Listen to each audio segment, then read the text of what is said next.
जय हिंद फ्रेंड्स। वो एक टेक्निकल त्रुटि मुझसे आमतौर पर हो ही जाती है कि मैं स्पीकर को ऑन करना भूल जाता हूं और उसकी वजह से फिर से रिपीटिशन करना पड़ता है, तो मैं उस गलती के लिए क्षमा प्रार्थी हूं। लेकिन कल हमने वॉरेन हेस्टिंग के चैप्टर को पूरा किया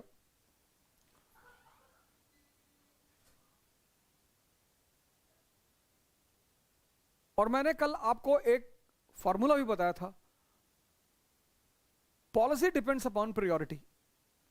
सफल शासक वही है जो प्राथमिकता के हिसाब से नीतियों का क्रियान्वयन करता है, नीतियों का निर्माण करता है। कॉर्नवालिस हिंदुस्तान पहुंचा, वो कहानी मैंने कल आपको बताई ही। वीटो की शर्त पे पहुंचा कि मुझे वीटो चाहिए, तो पहला गवर्नर जनरल ऑफ बंगाल है जिसको वीटो की शक्तियां दी गई। बिना अर्थव्यवस्था के कुछ ना तो परिवार चल सकता है और ना ही राष्ट्र, दोनों नहीं चल सकते। बिना अर्थव्यवस्था के सिर्फ तालिबान ही राष्ट्र चला सकता है, यह भी उनकी एक मजबूरी है सर। बिना अर्थव्यवस्था के ना तो राष्ट्र चल सकता है और ना परिवार। तो किसी भी शासक की जो पहली प्राथमिकता होती है वह है इकोनॉमी। तो कॉर्नवालिस की भी थी, तो उसने इकोनॉमिक रिफॉर्म, आर्थिक सुधार शुरू किया और पहला जबरदस्त काम किया परमानेंट सेटलमेंट ऑफ 1793। सबसे महत्वपूर्ण काम, पहला नहीं, सबसे महत्वपूर्ण काम परमानेंट सेटलमेंट 1793। तो हेडिंग डाल लीजिए परमानेंट सेटलमेंट 1793। तीन चीजें डिस्कस करेंगे। पहला, क्या है परमानेंट सेटलमेंट, दूसरा क्यों, और तीसरा मूल्यांकन। क्या है परमानेंट सेटलमेंट, क्यों है परमानेंट सेटलमेंट, और तीसरा मूल्यांकन। अब पहला डिस्कस करेंगे क्या है परमानेंट सेटलमेंट। तो जमींदारों को भूस्वामी डिक्लेयर कर दिया गया कि जमीन का मालिक कौन, जमींदार। हालांकि प्री मॉडर्न इंडिया में जो मालिकाना हक था वो अधिकार पे था। राजा, जमींदार, कृषक, सबके अधिकार थे और ड्यूटियां थी। प्राइवेट प्रॉपर्टी का जो कॉन्सेप्ट है वो मॉडर्न कॉन्सेप्ट है। व्यक्तिगत संपत्ति का जो अधिकार है वो मॉडर्न कॉन्सेप्ट है। तो जमींदारों को भूस्वामी डिक्लेयर कर दिया गया। इसका पहला फीचर परमानेंट सेटलमेंट का। दूसरा, लगान 10/11 कंपनी को और 1/11 जमींदार को, कमीशन। अब लगान और राजस्व दोनों में फर्क है। लगान मतलब रेंट। आपने एक मकान किराए पे लिया, आप उसमें रहते नहीं, आप उसमें कोई काम नहीं करते, ताला लगा दिया आपने, पर रेंट तो देना पड़ेगा ना। रेंट किस पे, पोजेशन पे। किसी चीज का पोजेशन आपके पास है, रेंट देना पड़ेगा, अगर उसका मालिक कोई और है तो। राजस्व किस पे, उत्पादन पे, प्रोडक्शन पे। कितना, 2 करोड़ 68 लाख, 2 करोड़ 68 लाख। और ये तीनों फीचर हमेशा के लिए फिक्स कर दिए गए, इसीलिए इसको कहा गया परमानेंट सेटलमेंट।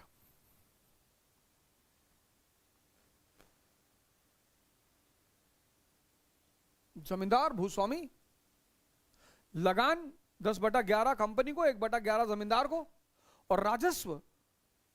यह बात याद रखिएगा, रेंट जो है वो पोजेशन पे है।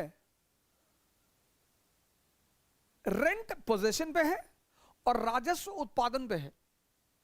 आपने मकान लिया किराए पे, आप ताला लगा के बैठे हुए, उसमें कुछ काम नहीं करते, पर लगान तो देना पड़ेगा, रेंट तो देना पड़ेगा। लेकिन आपने उसमें एक छोटी सी कॉटन फैक्ट्री लगा दी, अब उस पर राजस्व भी देना पड़ेगा। और ये तीन चीजें हमेशा के लिए फिक्स कर दी गई, इसीलिए इसको कहा गया परमानेंट सेटलमेंट। अब सवाल यह उठा कि क्यों, इसकी क्यों जरूरत पड़ी।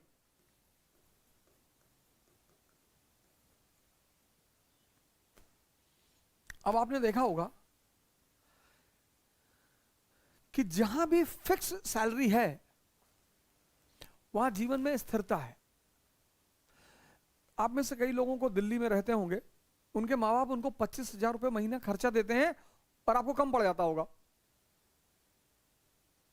बहुत लोगों की सैलरी है 25,000, उसमें उनका पूरा परिवार चलता है।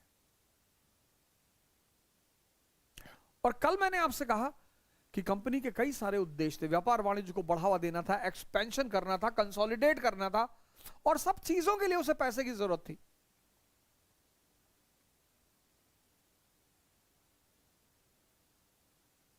इन सब उद्देश्यों के लिए उसे पैसे की जरूरत थी, इसलिए पैसे की आय को स्थिर करना बहुत जरूरी था, जिससे यह सुनिश्चित किया जा सके कि कितनी रकम कहां पे खर्च की जाएगी। तो इसका पहला फायदा हुआ फाइनेंशियल स्टेबिलिटी। यह इसका पहला फायदा हुआ। अब कंपनी के बड़े सारे उद्देश्य, औद्योगिक क्रांति को प्रोत्साहन, विस्तार को प्रोत्साहन, बंगाल में कंसोलिडेशन, व्यापार वाणिज्य को बढ़ावा, तो कंपनी को एक वित्तीय स्थिरता मिल गई। उसको पता है 2,68,00,000 रुपया हर साल आएगा, तो 2,68,00,000 आ रहा है, 2,68,00,000, तो अब खर्चा इसी में से करना है। यह पहली अचीवमेंट थी, फाइनेंशियल स्टेबिलिटी। दूसरी, पॉलिटिकल स्टेबिलिटी।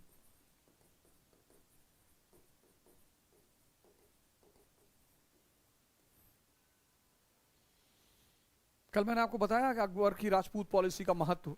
विदेशी हैं वो, दो गुटों से लड़ना है उन्हें, एक हिंदू सरदारों से, एक तुर्क सरदारों से।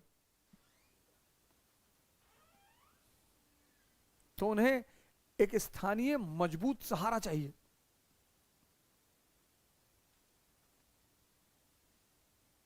अब ये जो जमींदार परमानेंट सेटलमेंट में बने, इनका अस्तित्व का कारण कौन? East India company. ये जमींदार कंपनी के सबसे बड़े सहयोगी बने। बंगाल का एक ताकतवर तबका कंपनी का सहयोगी बन गया। Political stability. और तीसरा, एडमिनिस्ट्रेटिव स्टेबिलिटी।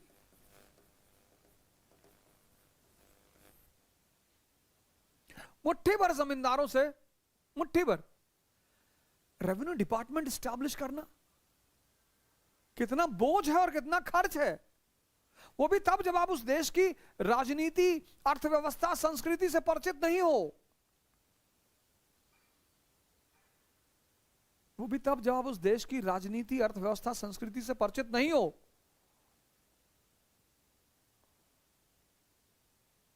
तो एक राजस्व विभाग की स्थापना एक बहुत बड़ी चुनौती थी। मुट्ठी भर जमींदार, मुट्ठी भर जमींदार राजस्व एकत्रित कर कर आपको देंगे, उनकी जिम्मेदारी।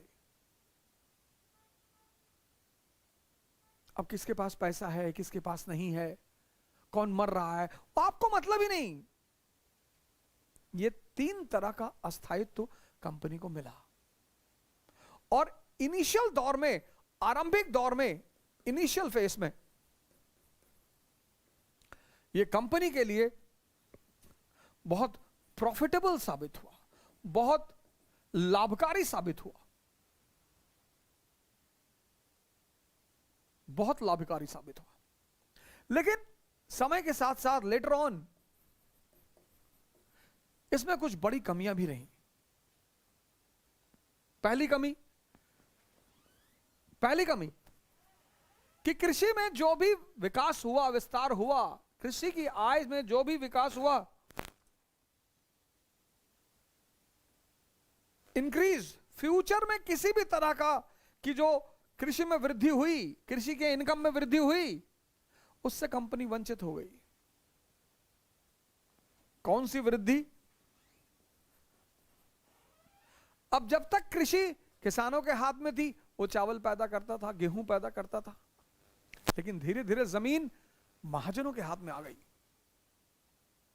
और जब महाजनों के हाथ में आ गई तो वो कैश क्रॉप पैदा करने लगे, ओपियम, इंडिगो। अब 1 कुंटल गेहूं 1,500 रुपए का, 1 क्विंटल अफीम 15 लाख रुपए की। तो फ्यूचर में कृषि की आय में जो वृद्धि हुई कृषि के कॉमर्शियलाइजेशन की वजह से, उससे कंपनी वंचित हो गई। दूसरी, पॉवर्टी, एक्सट्रीम पॉवर्टी, बंगाल की एक्सट्रीम किसानों की अत्यधिक गरीबी का कारण बनी। और तीसरा, बिचौलिया वर्ग, मिडलमैन,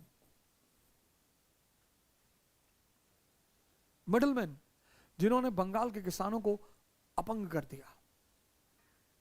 यह था परमानेंट सेटलमेंट कॉर्नवालिस का। तो जो कृषि में सुधार वॉरेन हेस्टिंग करना चाह रहा था, उसको अंतिम परिणति अंतिम फेज तक पहुंचाया कॉर्नवालिस ने। इकोनॉमिक रिफॉर्म्स में यह सबसे महत्वपूर्ण कदम रहा।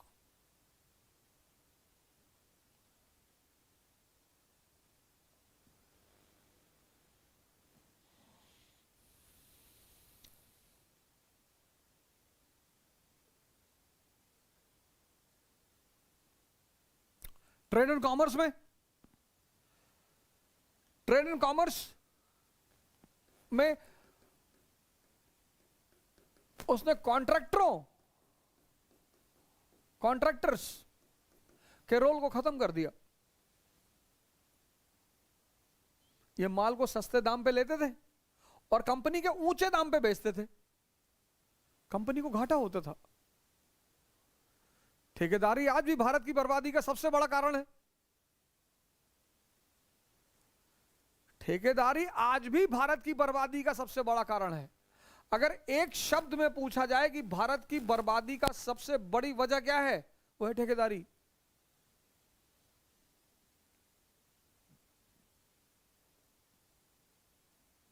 सीडीओ ने पास किया 5 करोड़ का बजट कि ठंडक में बच्चों को स्वेटर जाना चाहिए, कॉर्नफ्लेक्स जाना चाहिए, ब्राउन बीटा जाना चाहिए। बच्चों तक कुछ भी नहीं पहुंचा, 5 करोड़ गायब।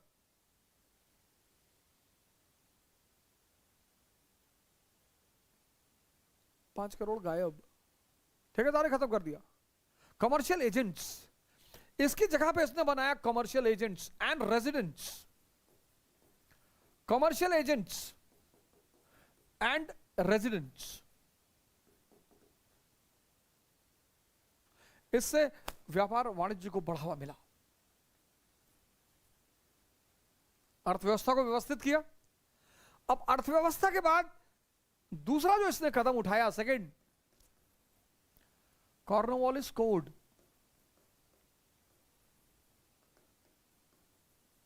(1793) पहले इकोनॉमी, फिर judiciary. Cornwallis code is related to judiciary.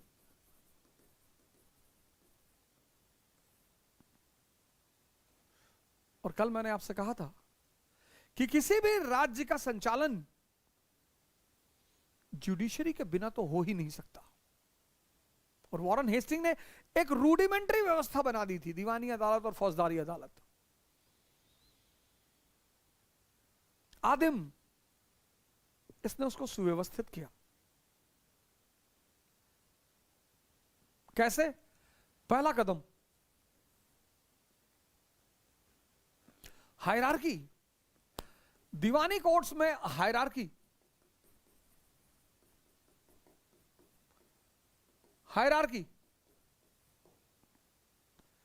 जो दीवानी अदालतें थी उसमें hierarchy. Calcutta council,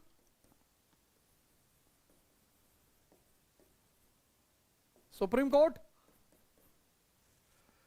provincial courts,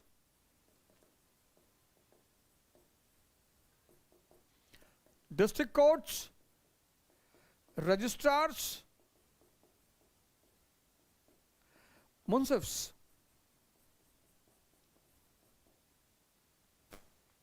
hierarchy, पदानुक्रम। मुंसिफ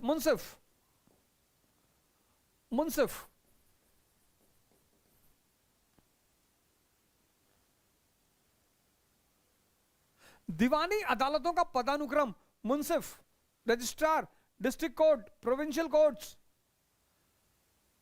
ये था सुप्रीम कोर्ट, ये था हाई कोर्ट, 4 प्रोविंशियल कोर्ट्स थी, 4, ये district court as it is, lower court मुंसिफ्स।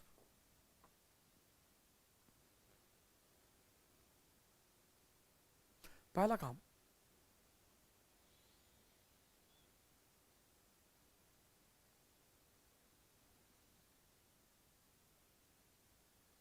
Judiciary में पहला सुधार, दीवानी जो अदालतें थी उनको पदानुक्रम दिया।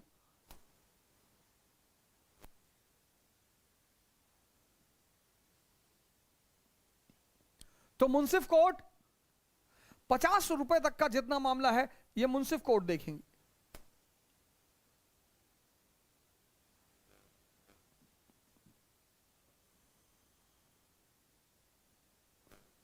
₹200 तक का मामला रजिस्ट्रार की कोर्ट देखेगी।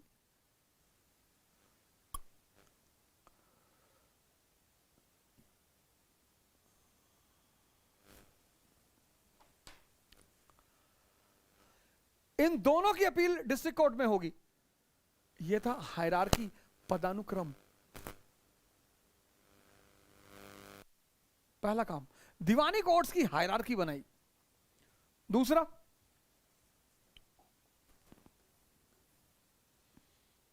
फौजदारी अदालतों को खत्म कर दिया, उसकी जगह पर डिस्ट्रिक्ट मजिस्ट्रेट्स।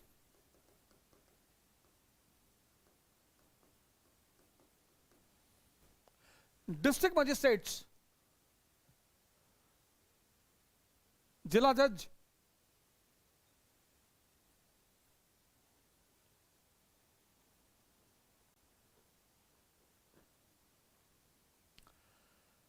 डिस्ट्रिक्ट मजिस्ट्रेट्स ये फौजदारी मामलों को देखते थे। इनसे अपील कहां सुनी जाती थी? सर्किट कोर्ट्स में। इनकी अपील सदर निजामत,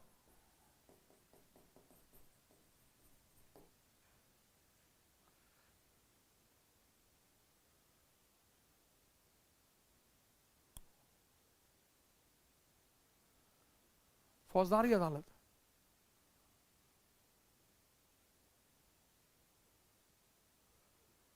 लेकिन फौजदारी अदालत को सिर्फ व्यवस्थित ही नहीं किया, फौजदारी कानूनों में भी सुधार किया। Criminal laws, all the previous harsh methods, harsh, an eye for an eye, were ended.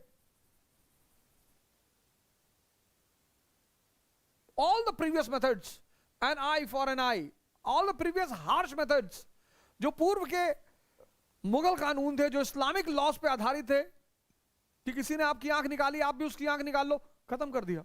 चोरी करने के लिए हाथ काट दो, खत्म कर दिया।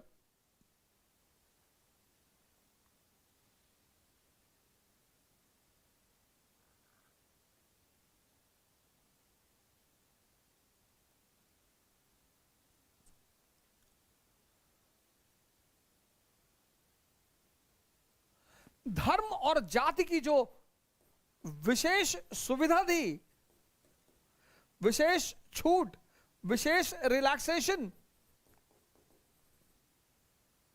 खत्म कर दिया। और भारत में विधि की सार्वभौमिकता, सोवर्निटी ऑफ लॉ की नींव रखी।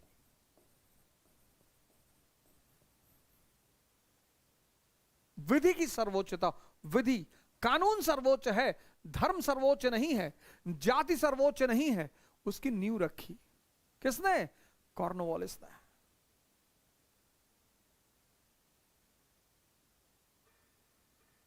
तो अर्थव्यवस्था में सुधार किया,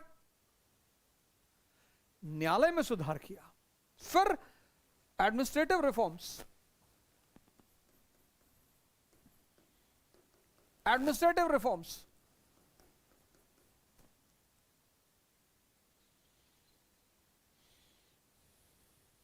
पहला जबरदस्त काम किया एडमिनिस्ट्रेटिव रिफॉर्म्स में, शक्ति का पृथक्करण, separation of power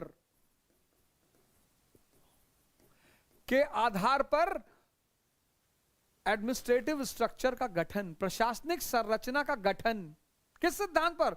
separation of power. Separation of power के आधार पर प्रशासनिक संरचना का गठन। एग्जाम्पल, डिस्ट्रिक्ट कलेक्टर किसके लिए? रेवेन्यू के लिए। डिस्ट्रिक्ट जज किसके लिए? जुडिशरी के लिए। एसपी सिटी किसके लिए? लॉ एंड ऑर्डर के लिए। कॉर्नवालिस की भूमिका बड़ी इंपॉर्टेंट है, बहुत बहुत। इसीलिए इसे सिविल सेवा का, मॉडर्न सिविल सर्विस का जन्मदाता कहा जाता है, क्योंकि इसने आधुनिक सिविल सेवा को, मॉडर्न सिविल सेवा को मॉडर्न सिद्धांत पर आधारित किया। कौन सा सिद्धांत? Separation of power. तो डिस्ट्रिक्ट कलेक्टर रेवेन्यू के लिए, डिस्ट्रिक्ट जज जुडिशरी के लिए, एसपी लॉ एंड ऑर्डर के लिए। दूसरा, पुलिस विभाग का जन्मदाता, father of modern police department. इस मामले में हम ब्रिटेन से भी अग्रणी हैं। ब्रिटेन से पहले हमारे यहां इस चीज की स्थापना हुई। तो पुलिस डिपार्टमेंट बनने से पहले लॉ एंड ऑर्डर कौन देखता था? जमींदार। ये क्वेश्चन एक बार आईएएस के प्रीलिम्स में पूछा गया कि पुलिस डिपार्टमेंट बनने से पहले लॉ एंड ऑर्डर किसके हाथ में था? जमींदार के हाथ में। इसने मॉडर्न पुलिस विभाग की स्थापना की। शहर को थानों में बांट दिया गया। थाना, प्रत्येक थाने का इंचार्ज दरोगा, और शहर के सारे दरोगों के ऊपर सुपरिंटेंडेंट ऑफ पुलिस।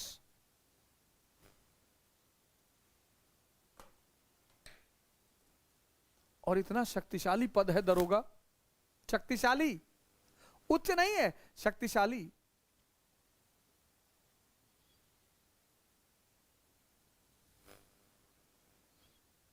एक दादाजी मुकदमा लड़ रहे थे 20 साल से, 20 साल से। तो 20 साल बाद जब वो मुकदमा जीते तो जज ने उनसे पूछा कि दादाजी कैसा लग रहा है, आपको मेरी न्याय व्यवस्था पर खुशी है या नहीं? बोले बेटा अच्छा तो बहुत लग रहा है और तुम्हारी न्याय व्यवस्था पर खुशी भी मैं बहुत हूं, लेकिन तुम्हारे न्याय व्यवस्था से ज्यादा मुझे दरोगा की ताकत का एहसास हो गया। न्यायाधीश ने कहा कैसे? कहा जब ये केस हुआ था तभी उसने मुझसे कहा था 5,000 दे दो, रफा दफा कर दें। ये मुकदमा यहां तक आता ही नहीं। आज भी पुलिस डिपार्टमेंट में जो सबसे कीमती पद है दरोगा, हमारे मित्र बताते हैं कि जब उनका आईपीएस में सिलेक्शन हो गया तो एसएचओ थे पहले, तो उन्होंने अपने ग्रैंडफादर को बताया कि हम तो एसपी हो गए, आईपीएस हो गए। बोले आईपीएस चाहे कोई हो गए, दरोगा की नौकरी मत छोड़ना।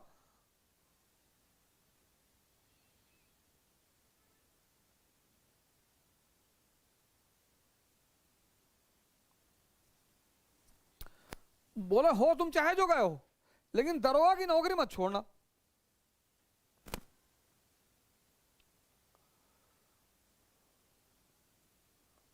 तीसरा कदम,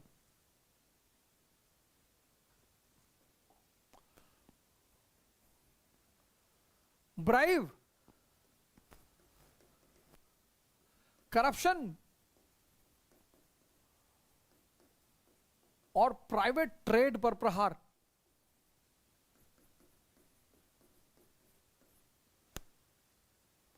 ब्राइव, करप्शन, घूस, भ्रष्टाचार और निजी व्यापार पर प्रहार।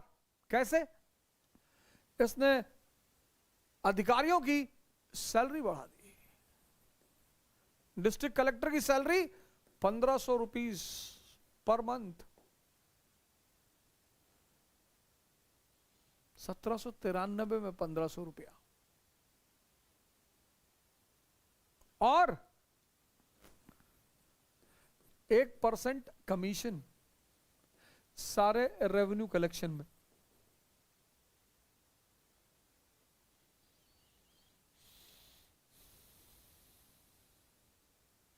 एक्चुअली इस दुनिया में सबको मजा चाहिए, सबको, सब मजे के पीछे परेशान है सब। लेकिन मजे का एक सिद्धांत है। हमारे एक मित्र हैं एमवे में, तो हमको बड़ा पुल करते थे वो, आज से 10 साल पहले की बात है, 10-12 साल पहले की। तो बड़ा वो हमको परेशान करते थे कि यार अवध एमवे ज्वाइन कर लो यार, तुम बहुत काबिल आदमी हो। हमने कहा यार ये बात हमको नहीं पता कि हम काबिल हैं, तुमको कैसे पता? क्या नहीं, तुम बहुत काबिल आदमी हो और ये है। हमने काबिल भले ना हो, बेईमान भले हैं तुम, लगता है मेरी बेईमानी से बड़े प्रभावित हो। कहे नहीं नहीं, हमने कहा नहीं, सीधे कह नहीं पा रहे हो तो इसलिए काबिल काबिल कह रहे हो, लेकिन बताओ दिक्कत क्या है? कहे यार एमवे का एक सेमिनार ज्वाइन करो। हमने कर लेंगे यार, सेमिनार कर लेंगे। सेमिनार में क्या, कहीं 30 रुपए का टिकट लेना पड़ेगा, हमका टिकट तो हम ना लेंगे। कहीं अच्छा उधार समझ के हमको 30 रुपए दे दो। काफी अच्छी मित्रता है, आज भी है। तो मैंने कहा चलो यार, अच्छा चलो तुम्हारे सेमिनार करते हैं। इलाहाबाद में जो वो है मुस्लिम बोर्डिंग, मुस्लिम हॉस्टल जो है, उसी बगल में कोई हॉल वगैरह है, वहीं पे उस कार्यक्रम का आयोजन हुआ था। तो गए तो वो एक ओरेटर साहब आए थे, वो शुरू हुए एकदम बिग बैंग करते हुए आए बोर्ड पे, हेलो एवरीवन, गुड इवनिंग। आवाज नहीं आई, क्या हम हिंदुस्तानी नहीं है? क्या हम जोश वाले लोग नहीं है? अरे मैंने कहा भैया ड्रामा बंद कर, जोश बहुत है, कहा दे काम की बात कर, काम की। तो उन्होंने एक बोर्ड था, ऐसे ही बोर्ड था, तो उसमें बोर्ड पे दिखा काफी पैसा बिखरा हुआ है। नहीं, पहले उन्होंने एक बहुत खूबसूरत सा मकान दिखाया, बोले किसको चाहिए? सब काफी लोगों ने हाथ उठाया, हमको चाहिए, हमको चाहिए। हमारे मित्र ने हमारी तरफ देखा, बोले तुमको नहीं चाहिए? हमने कहा छोड़ो यार, मकान ईटा गारा कौन लेके ढोएगा यार, छोड़ो, हमको नहीं चाहिए। फिर दूसरा स्लाइड उन्होंने दिखाई, बड़ा पैसा बिखरा हुआ था, बोले ये किसको चाहिए? ला रहे सबने हाथ उठा दिया, हमको चाहिए। फिर भी मैंने नहीं उठाया कि जाने दो यार। कहा यार वो तुमको पैसा भी नहीं चाहिए? हमने कहा पैसा किसी के देने से नहीं आता, नहीं तो सब मुकेश अंबानी बन जाए। Earning is an art. फिर उन्होंने खूबसूरत सी फिर बंगला दिखाया, विला दिखाया, विला के साथ स्त्री दिखाई, बोले ये किसको चाहिए? मैंने हाथ उठा दिया, बोले भैया। ओ उन्होंने कहा यार हाथ नीचे करो यार, बदतमीजी हो तो हमेशा बदतमीजी करते रहते हो। मैंने कहा भैया बदतमीजी नहीं कर रहा हूं, अब वो दिखा रहे हैं तो। फिर वो लगे बताने कि आप ऐसे करोगे, रिक्रूटिंग करोगे। चलिए अच्छा बिजनेस है, मैं उसको बुरा नहीं कहता, हर चीज अच्छी है, मैं उसको बुरा नहीं कह रहा हूं, बिल्कुल नहीं। हर आदमी को अपने ढंग से जीवन यापन करने का एक वो है, अधिकार है, अच्छा है। चेन बनाना, मार्केटिंग करना, वो अच्छी चीज है, उसको मैं बिल्कुल बुरा नहीं मानता। लेकिन अगर मेरा इंटरेस्ट नहीं है तो मैं क्यों जाऊंगा?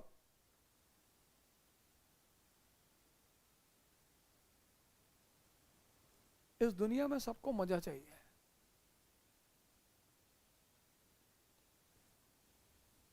लेकिन मजा जो है वो बाई प्रोडक्ट है। किसका? मेहनत का।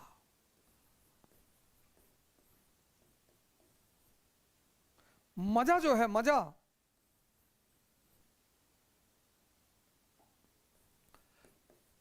मेहनत इज इक्वल टू मजा।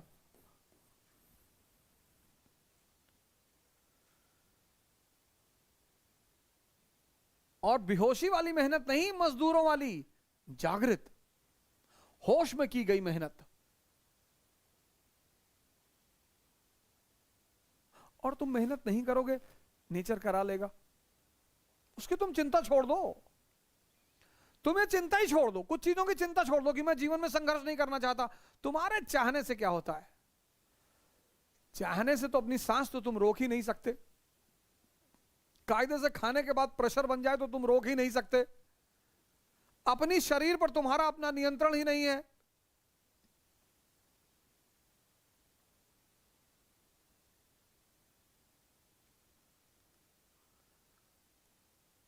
पहले शरीर पर तो नियंत्रण करना सीख लो। घूस, भ्रष्टाचार और प्राइवेट टेट पर प्रहार। और चौथा कदम, भारतीय सेवाओं का यूरोपियनाइजेशन,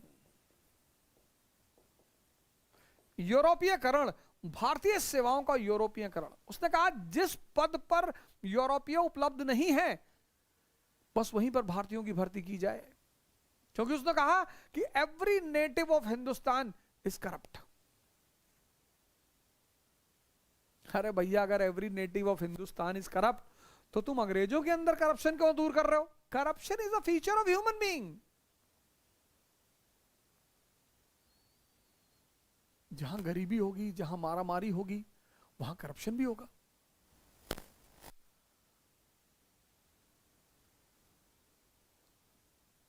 तो कॉर्नवालिस ने पहला काम क्या किया? इकोनॉमिक रिफॉर्म्स में सबसे बड़ा काम क्या किया? Permanent settlement.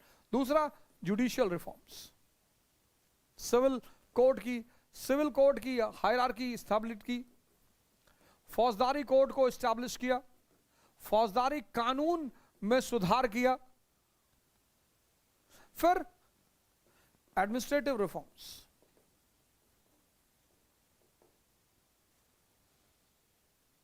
और इन सबसे बड़ा काम जो उसने किया, मैसूर वॉज पैरालाइज्ड। मैसूर को अपंग कर दिया। मैसूर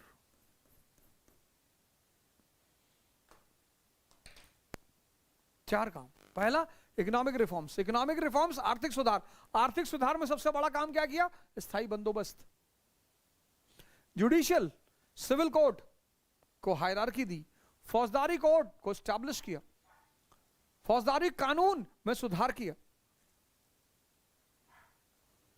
एडमिनिस्ट्रेटिव रिफॉर्म्स, सिविल सेवा को या कौन सा सिद्धांत? Separation of power. Modern police department का जन्मदाता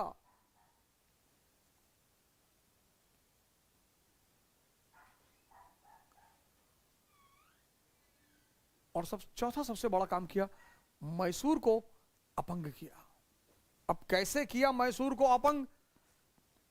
अगली हेडिंग डाल लीजिए, मैसूर।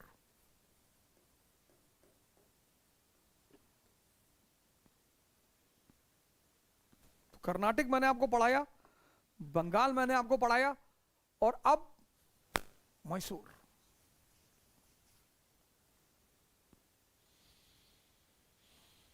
बहुत सारे लोग मुझे कह रहे हैं कि आप क्यों फ्री पढ़ा रहे हैं? कहां फ्री पढ़ा रहे हैं? किसको लग रहा है फ्री पढ़ा रहे हैं?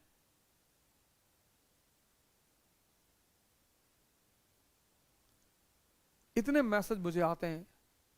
कल मुझे एक मित्र का, मेरे भाई का मैसेज आया कि वो अस्पताल गए और उन्होंने एक बहुत ही असहाय व्यक्ति को पैसा दिया दवाई खरीदने का, फल खरीद कर दिया, अनाज खरीद कर दिया। कहां फ्री पढ़ा रहा हूं? कौन कह रहा है फ्री पढ़ा रहा हूं?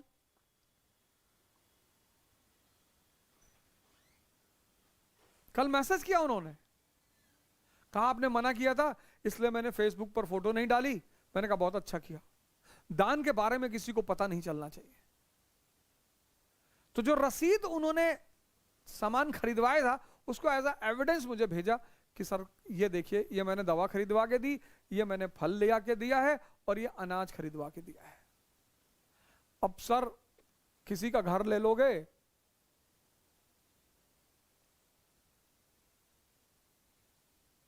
कुछ ऐसे भी महापुरुष है जो कह रहे हैं सर पूरी हिस्ट्री फ्री पढ़ा दो।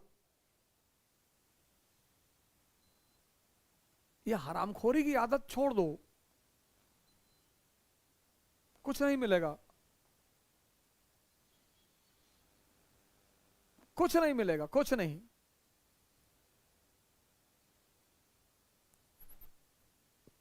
हालांकि मैं किसी को कुछ मना नहीं करता, आप करो जो आपको करना है। बहुत लोगों ने हमसे कहा कि आप पूरा हिस्ट्री पढ़ा रहे हैं ऑनलाइन, ये पढ़ा रहे हैं, वो पढ़ा रहे हैं, सब कॉपी हो जाएगा, सब बाजार में सस्ते में बेच देंगे, आपकी मार्केट वैल्यू खत्म हो जाएगी। अरे तो मेरी मार्केट वैल्यू थी ही कब?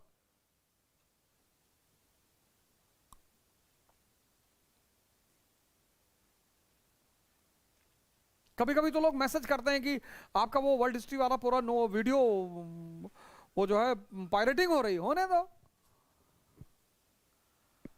जितना पैसा मैंने पढ़ा के नहीं कमाया होगा, उतना मेरे मित्रों ने मेरी छोटी छोटी क्लिपिंग बना के कमा रहा है। किसी का घर चल रहा है ना। पर मेरा एक आप लोगों से निवेदन है, जितने लोग मेरी वीडियोस की क्लिपिंग बना रहे हैं, मैं चाहता हूं कि आप जो थंबनेल बनाते हैं ना सर, उसमें अच्छे भाषा का उपयोग करें। सतही आकर्षित करने के लिए नंगे ना हो जाएं, कुछ गरिमामयी भाषा का प्रयोग करिए, कुछ दिखाइए। आप तो बस लोगों को अपनी तरफ खींचने के लिए कुछ भी।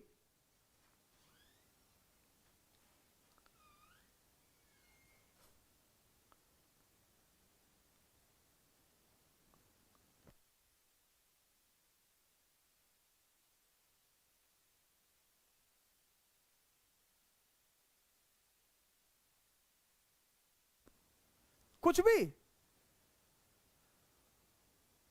मैं नहीं चाहता मैं किसी का चैनल बंद कराऊं। मुझसे बहुत लोगों ने, हमारा जो ये टीम है जो पूरी मैनेज करती है, कहती सर सबका चैनल बंद करा। तुमने कहा नहीं यार, तुम्हें अगर मेरी वजह से 10 रुपए का फायदा हो रहा है, खाओ यार, हमें क्या लेना देना है। पर यार अपनी गरिमा को तो मत खो। कुछ भी, कुछ भी लिख दोगे।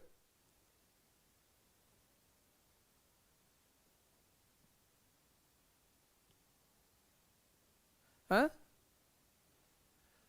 पढ़े लिखे हो, टैलेंटेड हो, योग्य हो, कम से कम वो छोटा सा बच्चा वो बचपन का प्यार गा के गाना कमाया ना, उसने कौन सा गंदा गाना गाया कि सैया के साथ मड़ैया में? उसने ये गाना तो नहीं गाया ना, कितना शालीन गाना गाया उसने। बचपन का प्यार मेरा भूल नहीं जाना। उसने हर आदमी के दिल को टच किया, क्योंकि हर आदमी ने बचपन में किसी ना किसी से प्यार किया है। और वो जो रूडिमेंट्री फॉर्म में उसने गाया है, उसने हर दिल को टच किया है।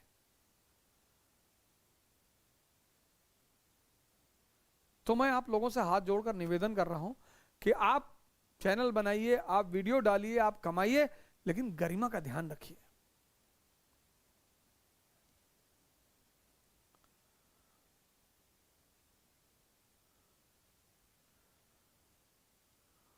कम से कम इतना संस्कार तो अपने अंदर रखिए कि सर अच्छा लगे, आप के काम को देखकर अच्छा लगे। कुछ तो अच्छा करो यार जिंदगी में।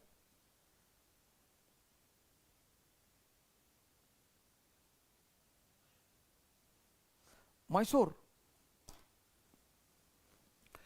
एक पिता पुत्र की कहानी।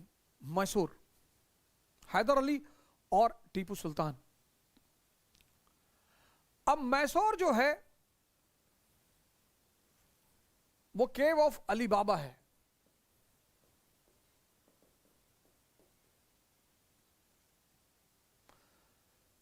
समृद्धि, अकूत खजाना, अकूत। अली बाबा की गुफा, अकूत खजाना। क्यों? Natural resources, Krishna Tungabhadra Doab, Krishna Tungabhadra Doab, handicraft industry, Kolar gold mines, sandalwood forest,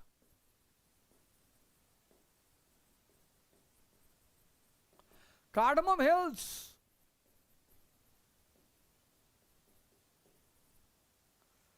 and then the ports, बंदरगाह। अकूत संपत्ति का केंद्र मैसूर, अकूत।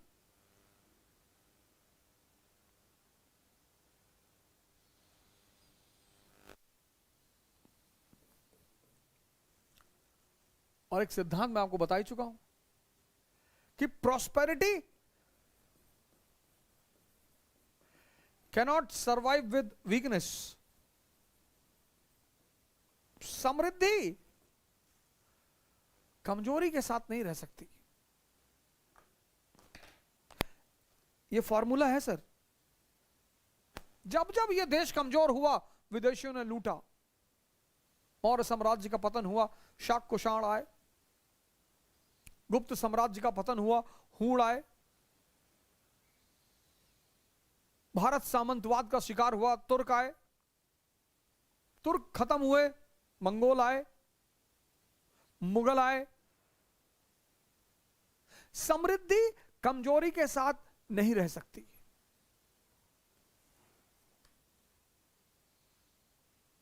आपका मकान है 5 एकड़ में मार्बल का, रोल्स रॉयस है, लैम्बोर्गिनी है, चॉपर है प्राइवेट, लेकिन आपका घर जो है वो स्लम एरिया में है, आपके चारों तरफ झोपड़पट्टियां हैं। तो जिस दिन आप कमजोर पड़ेंगे, ये झोपड़पट्टी के लोग आपके घर में कूदेंगे। और 18th सेंचुरी में मैसूर पर वडेयर वंश का शासन था। वडेयर डायनेस्टी, और राजा था चिक्का कृष्ण राजा। चिक्का कृष्ण राजा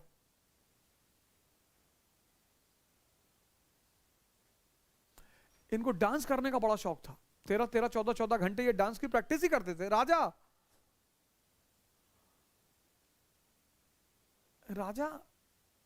बहुत परेशान है तो डांस देख लेगा, गाना सुन लेगा, 14 घंटा खुद ही करेगा। इतना समृद्धशाली साम्राज्य क्षेत्र अयोग्य शासक के अधीन, और इस अयोग्य शासक का फायदा उठाते हुए फ्रेंच, मराठा, निजाम, इंग्लिश,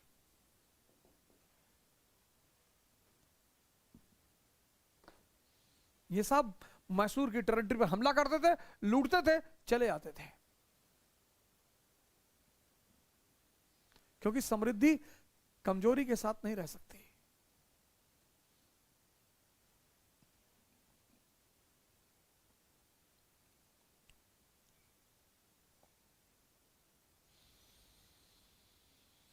ये सब हमला करते थे, लूटते थे और चले आते थे।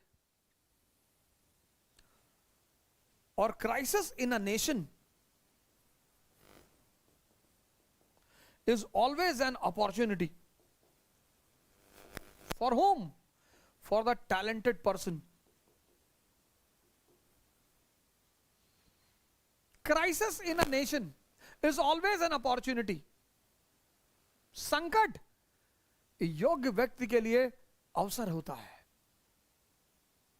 फ्रेंच क्रांति नेपोलियन के लिए अवसर बन गई। इकोनॉमिक डिप्रेशन हिटलर के लिए अवसर बन गया। संकट योग्य व्यक्ति के लिए अवसर होता है। और मैसूर घोर संकट से गुजर रहा था, और इस घोर संकट में मैसूर की रक्षा की वहां के एक सिपाही ने, हैदर अली। और यहीं से कहानी शुरू हुई हैदर अली की।